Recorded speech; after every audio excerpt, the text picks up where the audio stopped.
Donc comme vous pouvez le voir, 3 taureaux qui viennent entrer sur le ring, donc sont de race charolaise.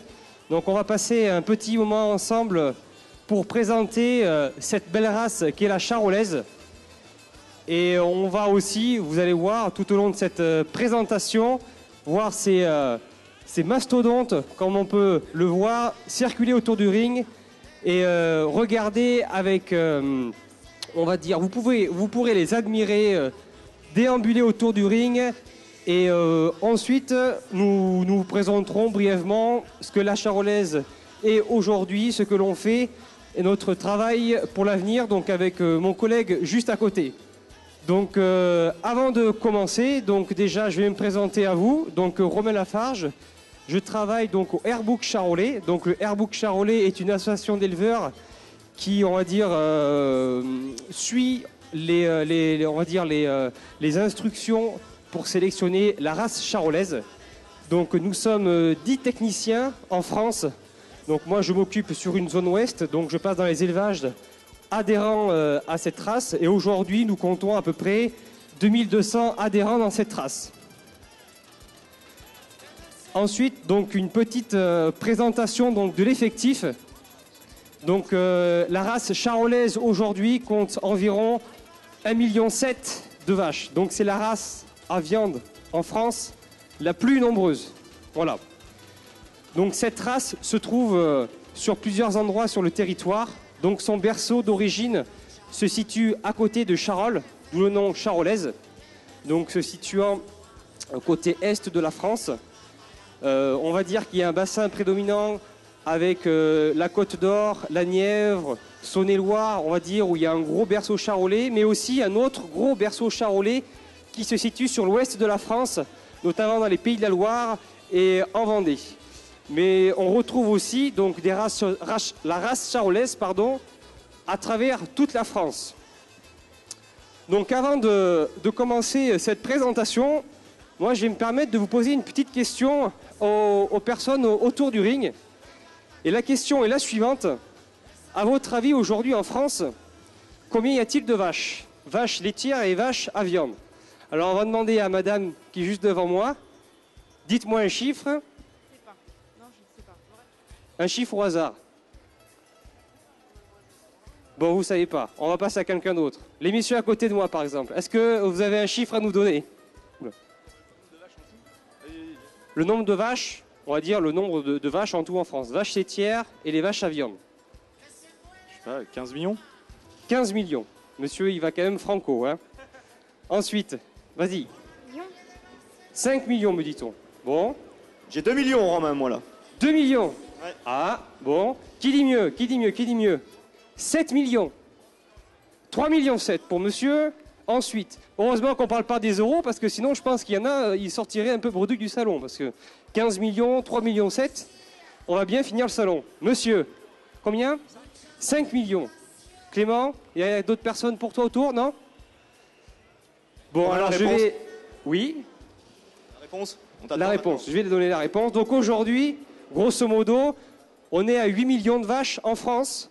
Et parmi ces 8 millions, il y a à peu près la moitié en race laitière, moitié en race allaitante, donc dite race à viande. Donc si vous faites le calcul de la moitié, ça fait 4 millions de vaches à viande en France. Et parmi ces 4 millions, donc je vous dis tout à l'heure 1,7 million de vaches. Donc ça veut dire que la moitié des vaches à viande en France concerne la race charolaise. Donc vous pouvez voir quand même que cette race est représentée en nombre assez important. Donc voilà un petit peu pour la race charolaise en France, mais elle n'est pas qu'en France, on va dire, une grande race. Elle est diffusée à travers toute l'Europe. Elle est la leader, la race est la leader sur la scène européenne, mais aussi dans le monde, parce qu'on la retrouve aujourd'hui dans à peu près 80 pays du monde. Elle est utilisée donc dans plein de croisements. Elle n'est pas utilisée qu'en race pure. On la retrouve donc en France croisée avec d'autres races, comme la salaire, que vous pouvez observer dans un autre hall, mais aussi avec l'aubrac. Mais on peut la trouver aussi, par exemple, en Afrique. Et oui, la race charolaise s'exporte bien en Afrique. Elle est notamment croisée avec du zébu. Voilà pour la petite info.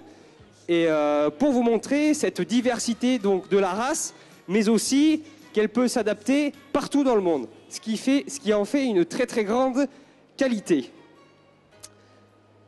Ensuite, donc, vous avez pu observer donc, 3 taureaux qui sont sur le ring. Donc, je vais vous présenter donc, ces 3 animaux donc, présentés donc, par 3 éleveurs différents. Donc, le premier se situant juste devant moi, il s'agit de Espoir.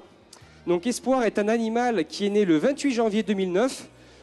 Donc, cet animal donc, appartient à M. Chassot, Corneloup et Merle qui nous viennent de l'Allier. Donc, ensuite, le deuxième animal, il s'agit de Empereur G à la SCA du domaine d'Aglan, voilà, si je ne me trompe pas. Donc cet animal Empereur G est né le 26 décembre 2008 et cet éleveur nous vient de la Nièvre, dans le 58. Et enfin, dernier animal qui vous est présenté sur ce ring, il s'agit de Escadron. Escadron est né le 3 janvier 2009 et il appartient à l'ERL Minard, également aussi dans la Nièvre. Donc voilà ces 3 animaux. Dans le Cher, nous précise-t-on. Moi j'ai dans le Cher, bon j'avais dans la Nièvre, autant pour moi. Mais ce sont 2 départements voisins tout proches. Voilà. Donc ensuite, autre petite question qu'on peut vous poser autour. À votre avis, sur les animaux, quelle est la partie, on va dire, que vous pouvez observer sur les animaux dans laquelle nous trouvons les morceaux nobles de la viande? À votre avis, c'est plutôt sur l'avant de l'animal ou sur l'arrière de l'animal? Alors, monsieur dit sur l'arrière. On va sonder un peu. Sur l'arrière. L'arrière aussi. L'arrière. Il y en a qui copient, je vois là un peu. Donc. Ensuite, qui c'est qui dit? Sur l'avant, madame. Voilà. Après, d'autres qui se mouillent. Derrière, j'entends derrière. Derrière aussi. Monsieur. Derrière. Sur le dos, j'entends. Ensuite, d'autres peut-être affirmations. Tout le monde dit d'avant, arrière. Bon. Alors, on va vous présenter un peu ça. Alors, sur les animaux, comme vous pouvez le voir, il y a un devant et un arrière. Jusque-là, je ne vous apprends rien du tout. Mais en effet, on va dire que les morceaux nobles, donc on va demander à ce que l'animal vienne plutôt au milieu, de travers. Comme ça, les gens qui sont assis sur les gradins et donc à côté, autour du ring, vont pouvoir observer. Voilà, on va te demander d'avancer encore un peu si tu peux. Voilà, allez, arrête-toi là, on va pas l'embêter plus longtemps. Donc en effet, les morceaux nobles de la viande, en gros, se situent d'ici. Donc là, vous avez tout ce qui concerne donc la partie la loyau. Et puis là, c'est les morceaux que vous trouvez chez le boucher quand vous achetez du filet, faux filet ou du tourne-dos, par exemple. De tourne-dos qui se situe plutôt dans cette zone-là. C'est les morceaux nobles, c'est ce qui est très très bon et ce qui coûte forcément le plus cher. Mais il y en a très très peu dans l'animal. Donc aujourd'hui, qu'est-ce qu'on cherche? Ces postes-là, c'est très très très important. Mais à la fin, pour avoir de la viande et puis pour vous satisfaire, vous, consommateurs, pour avoir une viande de très bonne qualité dans votre assiette. Ensuite, autre morceau noble que l'on trouve, tout ce qui est, on va dire, plutôt rhum steak, qui se situe plutôt à l'arrière de l'animal, qui est aussi très très bon. Et ce sont des zones sur les animaux qui sont très recherchées afin d'avoir une très très très bonne viande. Donc voilà un petit peu concernant, on va dire, la présentation donc, de ces animaux, concernant donc, les morceaux que vous pouvez le voir. Et ensuite, donc, je crois que je vais vous poser une autre petite question concernant donc, la morphologie des animaux. À votre avis, combien pèsent ces animaux? Alors là, on va y faire la grande loterie, je pense. Combien tu dis? 1800. 1800 quoi? Tonnes, mégatonnes, kilos, d'accord. 1 tonne. Voilà. 2 tonnes 5. 1200. Ok. 1200. Combien? 3 tonnes. 2 tonnes. 2 tonnes 4. Bon, Clément, de ton côté? Clément ne m'entend pas? Non? Ouais, si, j'ai 5 tonnes. Si, 5 tonnes, oulala. Après, j'ai beaucoup entre 1 tonne et 1 tonne 3. Ouais, 1 tonne 3, bon, c'est plus beaucoup quand même. C'est des animaux. Bon, mais pour vous dire, donc ces animaux pèsent à peu près, on va dire, d'1 tonne 5 à 1 tonne 6. Voilà un peu, donc ces animaux, le poids qu'ils font aujourd'hui. Donc la pesée exacte Je ne peux pas l'affirmer aujourd'hui, mais je pense que si je fais le tour des éleveurs, si je leur dis que les animaux pèsent 1,5 tonne à 1,6 tonne, je pense qu'ils me suivront à peu près tous sur ces tonnages. Voilà. Ensuite, donc, vous pouvez voir ces animaux. Donc maintenant, on va essayer que les animaux se suivent afin que tout le monde puisse observer à quel point ces animaux puissent se déplacer avec aisance et tout le travail effectué par les éleveurs pour avoir dressé ces animaux. Donc si tu veux bien commencer à marcher et faire le tour du ring de façon à ce que tout le monde puisse voir les animaux et aussi leur belle démarche.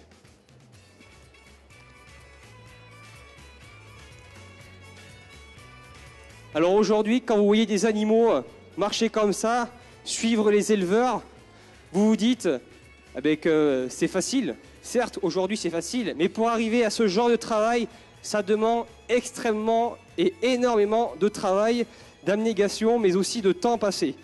Parce que pour faire marcher ces animaux, regardez, c'est comme des chiens. Il n'y a plus qu'à mettre une laisse. Vous pouvez les sortir dans la rue à Paris, c'est pareil. Sauf que vous le voyez un peu plus quand même. Mais c'est exactement pareil. Regardez avec quelle aisance ces animaux suivent les éleveurs. C'est quand même assez impressionnant. Et on peut remarquer, on peut dire même que ce sont quelque chose qui sont, on va dire, très importantes. Donc au sein de l'élevage charolais, c'est la docilité des animaux. Comme vous pouvez le voir, c'est une très grosse qualité de la race. Et je crois que Clément peut en dire s'il veut quelques mots sur la docilité. Mais c'est quelque chose de très important et c'est quelque chose de très majeur pour la race. Oui, en effet, Romain, je te rejoins tout à fait là-dessus. La race charolaise est largement reconnue pour sa docilité. C'est quelque chose qui a fait sa promotion donc en France et au-delà de nos frontières. C'est très important dans le sens où nos éleveurs sont en contact chaque jour avec ces animaux, lorsqu'ils mettent bas pour assurer leur suivi, la santé. Donc il est primordial d'avoir une race qui soit docile et donc pour des raisons de sécurité, bien entendu. Donc vous voyez, ce travail pour la race charolaise est facilité par le caractère, le tempérament doux des animaux, qu'elle tient d'un passé d'animal de trait. À l'origine, les bœufs charolais étaient utilisés comme animaux de trait. Donc ils ont gardé ce tempérament doux et docile qui permet de travailler en sécurité avec ces animaux. Alors oui, on peut enchaîner aussi en ce qui concerne de sécurité. Aujourd'hui dans la race, on a aussi développé ce qu'on appelle donc des races qui sont porteurs d'un gène sans cornes. Donc là où il y a des animaux avec des cornes, donc certains éleveurs sont demandeurs de ce genre d'utilisation. Et aujourd'hui, on arrive à avoir des taureaux sélectionnés, donc et utilisés de plus en plus, on va dire dans les élevages, tout simplement pour des raisons tout simplement de sécurité. Hein. Voilà, pour ce qu'on peut dire sur ce sans cornes. Ensuite, ce que l'on peut dire aussi, une qualité de la race, c'est aussi sa croissance. C'est la race dont le potentiel et la croissance est la plus importante. Et ce qui fait qu'aujourd'hui, la raison pour laquelle elle est diffusée à travers toute la France, mais aussi tout le monde. Autre chose, donc tout à l'heure, je vous ai parlé des parties nobles donc des animaux, enfin des parties nobles, on va dire de la viande qui sont sur ces animaux. Elle est aussi très reconnue pour une viande qui est très bonne, bien sûr, mais aussi persillée, donc ce qu'on appelle dans le jargon persillé, ça veut dire qu'il y a du gras qui se pose, on va dire, entre les fibres de muscles, ce qui leur donne une saveur incontournable et inégalée par d'autres races. Ensuite, on va dire petite évolution en ce qui concerne la sélection et sur la race charolaise, donc qui est aujourd'hui d'actualité, c'est que dans les campagnes en France et aujourd'hui, nous observons donc des troupeaux qui sont de plus en plus importants et donc certains éleveurs aujourd'hui, on va dire qu'ils sont en train de axer, on va dire la sélection, sur certains élevages, sur la sélection des taureaux, donc vélage facile. Donc chaque année, par exemple, nous techniciens, on essaie de recenser les animaux potentiellement améliorateurs de la race à ce niveau-là. Et aujourd'hui, c'est une demande. Demain, ça sera une grande demande au vu de la grandeur des troupeaux qui s'agrandissent. ensuite, je crois que je vais laisser la parole un petit peu à mon collègue Clément Perrodin qui n'a pas encore trop parlé. Donc, donc mon collègue est ingénieur commercial donc, à la partie donc, de la charolaise.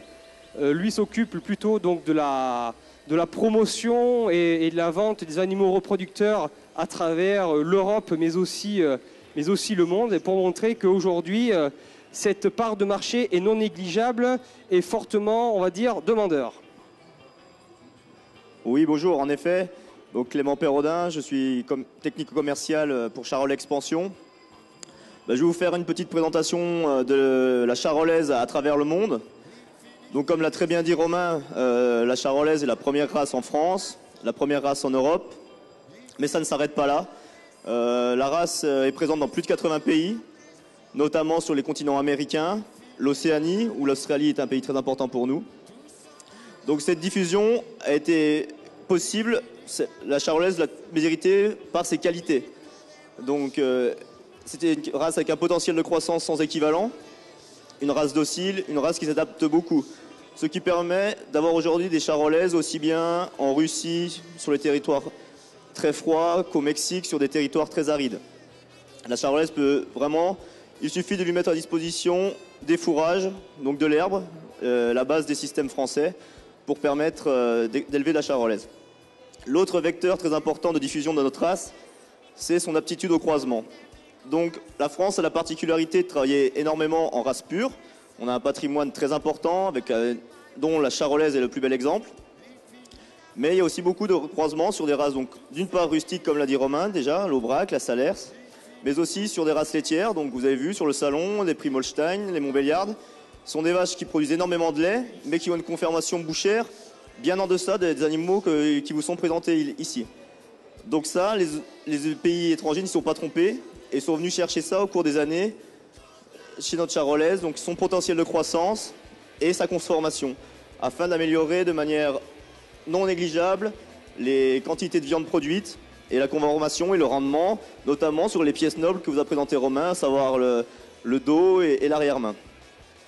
Donc voilà, nous poursuivons cette politique de diffusion de la race, parce que c'est très important pour nos éleveurs, qui sont confrontés à une situation d'élevage français qui est ce qu'elle est, et la conquête de nouveaux marchés est importante. Donc nous cherchons à diffuser notre race au travers de différents pays, notamment aujourd'hui il y a beaucoup de possibilités, nous avons beaucoup d'espoir sur les pays de l'Est, la Chine, qui sont les nouveaux pays émergents.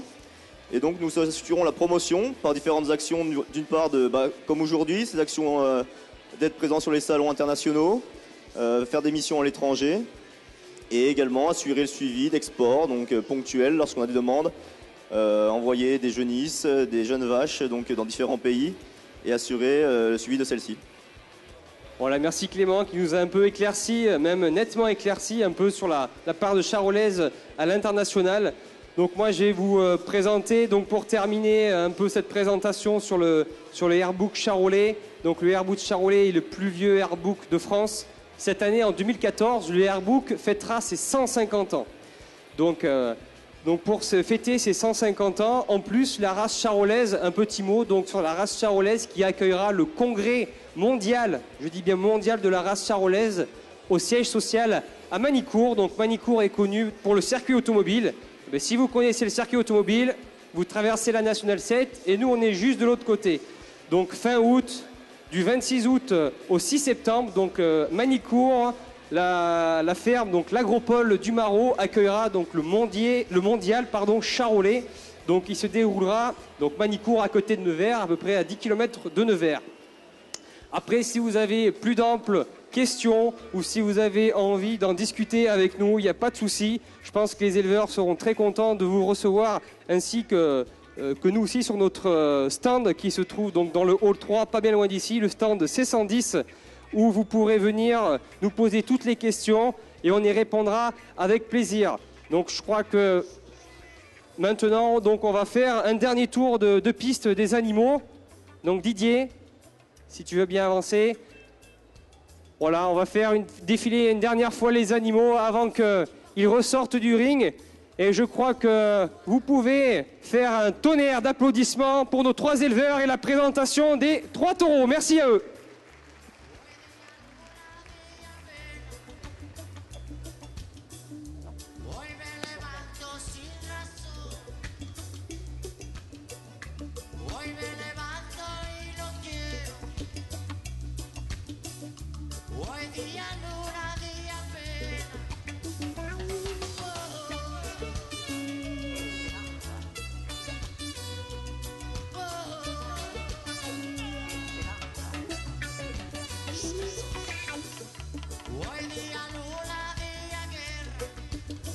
Voilà, donc je vais vous demander une dernière fois d'applaudir nos 3 éleveurs, s'il vous plaît, pour leur effort et puis aussi tout leur travail, le travail de l'ombre. Aujourd'hui, tout le travail de l'ombre, vous pouvez l'observer aujourd'hui avec notamment cette docilité et tout le travail fait en amont qui est considérable. Merci à eux. Et bon salon à vous tous. Merci.